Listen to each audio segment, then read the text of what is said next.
Government ఆధీనంలో పనిచేస్తుంది. Ayodhya trust independent, TTD స్వతంత్ర ప్రతిపత్తి గల సంస్థ, ప్రభుత్వంతో సంబంధం లేని ధార్మిక సంస్థలు ఆ రెండు కూడా. వక్ఫ్ బోర్డు ప్రభుత్వ ఆధీనంలో పనిచేస్తుంది, గుర్తుపెట్టుకోండి. ట్రస్ట్ బోర్డుని ఎవరు నియమిస్తున్నారు? తిరుమల తిరుపతి దేవస్థానం కానివ్వండి, రాముడికి సంబంధించిన భద్రాచలం కానివ్వండి, శ్రీశైలం కానివ్వండి, ఎవరు నియమిస్తున్నారు? ఓన్లీ సూపర్వైజరీ అథారిటీ మాత్రమే ప్రభుత్వాలు. వాటి రెగ్యులర్ యాక్టివిటీస్ లో ప్రభుత్వాలు ఇన్వాల్వ్ కావు, ఓన్లీ సూపర్వైజర్ అథారిటీస్ మాత్రమే.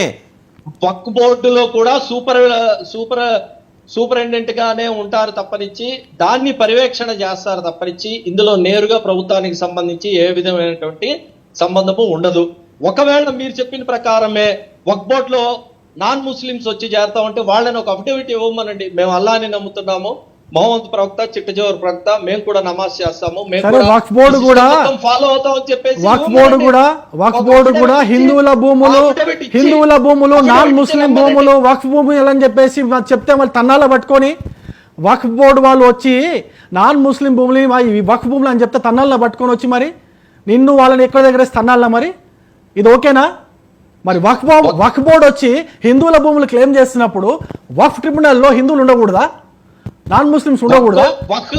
వక్ఫ్ బోర్డు ఎప్పుడు కూడా వక్ఫ్ బోర్డుకి సంబంధించిన భూములను ఎప్పుడు క్లెయిమ్ చేయలేదు. వక్ఫ్ భూముల్లో ఆక్రమణదారులుగా ఉన్నప్పుడు చేస్తుంది, అంతవరకే. ఇప్పుడు ఆంధ్రప్రదేశ్ అంతవరకు తీసుకుంటే కనుక 48% భూములు వక్ఫ్ బోర్డుకి సంబంధించిన. ఎవరు దానం చేసిండో చూపడానికి ఇస్తారు నాన్ ముస్లిమ్స్. అరే ఎవరు దానం చేసిండు వక్ఫ్ బోర్డుకి? ఆ భూముల్ని ఎవరు దానం చేసిరో చూపియండి, ఇచ్చేస్తారు. మరి కలెక్టర్ ఎందుకున్నాడు పీకనికేనా?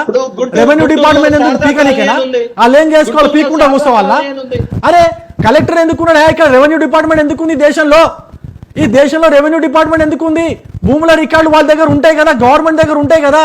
గవర్నమెంట్ దగ్గర ఉన్న భూముల రికార్డులు మేము కన్సిడర్ చేయాలన్నా? వక్ఫ్ బోర్డు దగ్గర ఉన్న భూముల రికార్డు మేము కన్సిడర్ చేయాలన్నా? అంటే రేపు పొద్దున ఎక్కడైనా భూమి కొంటే ముందు వక్ఫ్ బోర్డు దగ్గర పోయి అయ్యా నేను ఈ భూమి కొంటున్నా, చూడు ఇది మీ దగ్గర ఉందేమో లేదా అని చూసి చెప్పి ఆయన తీసుకున్న తర్వాత, అంటే వక్ఫ్ బోర్డు కన్ఫర్మేషన్ తీసుకున్న తర్వాత భూమి కొనుక్కోవాలన్నా? అంటే కలెక్టర్ కూడా వచ్చి వక్ఫ్ బోర్డు దగ్గరకు వచ్చి ఈ వక్ఫ్ భూమి కాదో చెక్ చేసుకోవడం చెప్పేసి ఒక రిక్వెస్ట్ లెటర్ పెట్టి అప్పుడు వక్ఫ్ కాదు మీరు తీసుకోవచ్చు అంటే అప్పుడు కలెక్టర్ పని చేయాలన్నా? అప్పటిదాకా పీకాలన్నా? ఏం మాట్లాడతావా? నాకు అర్థం కాదు. కొంచెమన్నా బుద్ధి ఉండాలి నీకు. మళ్ళీ లాయర్ అంటావు, ఏం లా చదివినావు? నీ బొంద లా చదివినాడు.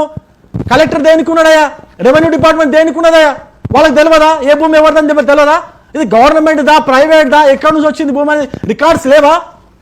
కలెక్టర్ సిస్టమ్ ఎక్కడి నుంచి ఉన్నది? బ్రిటిష్ పాలకుల నుంచి ఉన్నది కదా.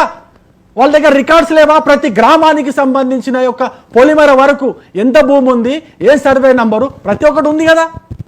అన్ని భూముల రికార్డులు ఉన్నాయి కదా. మళ్ళీ ఇది కొత్త వేడుకలు వచ్చింది అంటే ఇది ఒక ప్యారలల్ సంస్థ నడిపిస్తున్నారా మీరు? సమాంతర వ్యవస్థ నడిపిస్తున్నారా మీరు?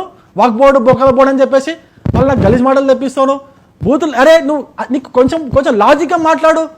ఏం లాజిక్గా మాట్లాడుతున్నావు? చదువుకున్నాడు అంటున్నావు, అడ్వకేట్ అంటున్నావు. మళ్ళీ కలెక్టర్ ఉన్నది ఎందుకు? రెవెన్యూ డిపార్ట్మెంట్ ఎందుకున్నాడు? వీళ్ళందరూ ఏం చేస్తారు? గవర్నమెంట్ కోసం పనిచేస్తారు. గవర్నమెంట్ రికార్డ్స్ ఉన్నది ఎందుకు? మరి వక్ఫ్ బోర్డు ఎందుకు? నువ్వు వేరే వాళ్ళ భూమి క్లెయిమ్ చేస్తున్నప్పుడు ప్రూఫ్ చూపించు, కలెక్టర్ చూపించు, తీసుకో. నిన్ను అడగడం వద్దంటే అప్పుడు అడుగు. అరే ఇది వక్ఫ్ భూమి అని చెప్పేసి నువ్వు ప్రూఫ్ చూపించు. ఎవడిచ్చిండు నీకు? ఔరంగజేబ్ ఇచ్చిండా, బాబర్ ఇచ్చిండా, అంతకుముందు ఖిల్జీ ఇచ్చిండా, వాళ్ళ అయ్యా వాళ్ళ తాత ఇవ్వడానికి ఇచ్చి నీకు ఇచ్చిండా భూమి? తీసుకొచ్చి నువ్వు రికార్డు చూపించు, తీసుకో. ఉన్నాయి కదా చరిత్ర పుస్తకాల్లో రాసిరు కదా, నిండా రాసి నింపి వాడేసిరు కదా. అక్బర్ గురించి, బాబర్ గురించి, మొఘళ్ళ గురించి, సుల్తాన్ల గురించి, ఖిల్జీల గురించి నిండా రాసి పెట్టిరు కదా. మళ్ళీ అవన్నీ ఎడికెళ్ళి తీసుకొచ్చిన? అవన్నీ పేపర్లు లేకుండానే, ప్రూఫ్లు లేకుండానే చరిత్ర రాసిరా పుస్తకాలల్లో? భూముల గురించి అడిగితే లేవంటారా? భూముల రికార్డులు అడిగితే లేవంటారా? తమాషాలు ఎంతున్నారు కదా, పిచ్చోళ్ళకి కనిపిస్తారు అంతా. భారతదేశంలోకి వచ్చి ఎడికలు వచ్చేది మీరు అంతా. మిమ్మల్ని అంతా కుసబెట్టి ఒకరోజు మొత్తం అంతా బడితలు తీసుకొని వాయిస్తే చక్కగా అవుతారు. అన్ని గుర్తుకొస్తాయి. ఏడికలు వచ్చిర్రు, ఏంది అనేది మొత్తం గుర్తుకొస్తుంది. ఏం మాట్లాడతారు నాకు అర్థం కాదు. కొంచెం లాజికల్ గా మాట్లాడాలా?